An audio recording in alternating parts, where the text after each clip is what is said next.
ইতালির ড্রামাটা মনে হয় শেষ পর্যন্ত আনফোল্ডই হলো। ইতালির ড্রামাটা থেমেছে কারণ ইতালি পেয়ে গেছে তাদের নতুন কোচ। ফিজির চেয়ারপ্রেসিডেন্ট মালাগো তিনি ফাইনালি নিয়োগ দিয়েছেন ইতালির কোচ রোবের্তো মানচিনিকে। একই সঙ্গে নতুন স্পোর্টিং ডিরেক্টর হিসেবে আমরা পেয়ে গেছি দ্য এভার ইয়াং ৭৩ বছর বয়সী ক্লদিও রানিয়েরিকে। ক্লদিও রানিয়েরি ফিরেছেন একটা নতুন রোলে। রবের্তো মানচিনি ফিরেছেন আবারও ইতালির ডাগআউটে, যেই রবের্তো মানচিনি শেষবার ইতালিকে একটা চ্যাম্পিয়নশিপ এনে দিয়েছিলেন ২০২১ সালে ইউরো জিতিয়ে।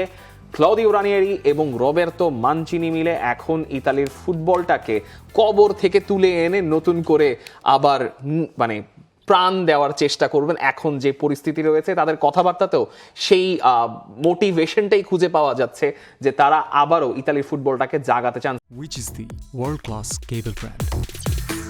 Walton Cables, নিরাপদ আগামী সংযোগ। সেরিয়াতে ভিনদেশি ফুটবলের সংখ্যা ৩ বছর আগের মতোই আছে। আমাদের আশা আরো অনেক ইতালিয়ান ট্যালেন্টেড দেখা যাবে। এটা বেসিক্যালি ইতালিয়ানদের লিগে সেরিয়াতে কেন আসলে ইয়াং ট্যালেন্টেড দেখা যায় না সেটা নিয়ে কথা বলেছেন। তবে ইতালির গ্লোরিটা ফিরিয়ে আনতে চান রবের্তো মানচিনি এবং ইতালির খেলাটাকে আরেকটু সুন্দর করতে চান ক্লদিও রানিয়েরি। একটা ভুল করেছিলাম এবং তার জন্য আমি দুঃখিত। তিনি যে ইতালিকে ছেড়ে গিয়েছিলেন আবার ফিরে এসেছেন সেজন্য দুঃখ প্রকাশ করেছেন। আমি জাতীয় দলকে ভালোবাসি। ঘটনার একটা ভুলের কারণে জীবনের সবচেয়ে প্রিয় মানুষটিকে হারানোর মতো ভাগ্য আর প্রেসিডেন্ট মালাগোর কারণে সেই ভুল শুধরে নেওয়ার সুযোগ পেয়েছি। আমি এখানে গুরুত্বপূর্ণ শিরোপা জিততে এসেছি এবং যতদিন সম্ভব এখানে থাকতে এসেছি। মানচিনি এবং রানিয়েরি একটা কথা বলেছেন ঠিক ক্লপের মতো, যারা ইতালিকে সুন্দর ফুটবল খেলাতে চান, বিউটিফুল কুল ফুটবল খেলাতে চান, কিন্তু রাস্তাটা তো অনেক কঠিন, খুবই কঠিন রাস্তাটা। এবং দেখুন এই প্রেস কনফারেন্স রুমে পুরো ইতালি থেকে সাংবাদিক ঠাসা ছিল। ১ ঘন্টা যাবৎ একের পর এক প্রশ্ন সবাইকে ডিল করতে হয়েছে। মাঝখানে মালাগো আর দুই পাশে রানিয়েরি আর এই মানচিনি নতুন কোচ।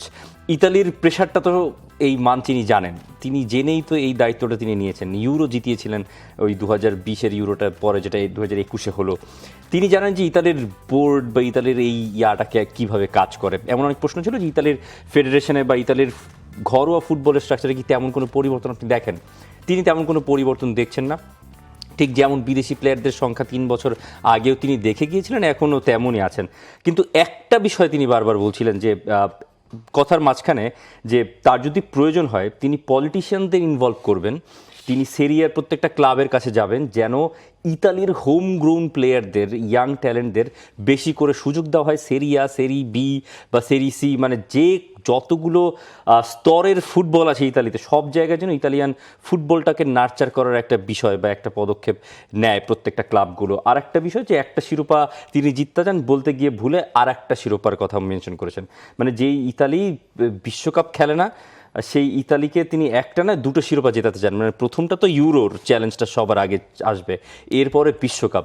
রাস্তাটা তো কত কঠিন, এটা তো আর ভেঙে বলার প্রয়োজন হয় না। মাঝখানে একটা ঠাস করে নেশনস লিগও আমরা জানি না, দেখতে পারি যে তারা চেষ্টা করতে পারে সেই প্রমাণটা করার জন্য। ইতালির সেরি আ, সেরি বে, সেরি চি সবখানে ইতালিয়ান ফুটবলারদের একটা ফ্লাক্স অফ ইনফ্লাক্স দরকার রয়েছে। এছাড়া নয়তো ইতালির ফুটবলের জাগরণ আসলেই সম্ভব না। সেটা ৬৪ দেশের প্রস্তাবিত ফরম্যাটেও যদি যায়, ইনফান্তিনো যে কথা বলছেন সেটা হইলে হয়তো হতে পারে, কিংবা ইতালিতে বিশ্বকাপ হলে হতে পারে। কিন্তু এখন দেখার বিষয় এই রানিয়েরি এবং মানচিনির এই দ্বৈত কম্বিনেশন কিভাবে ইতালির ফুটবলে কাজ করে। For more updates, subscribe to our YouTube channel and click on the bell icon. Follow us on Facebook and Instagram. Download T-Sports app to enjoy exciting games and highlights.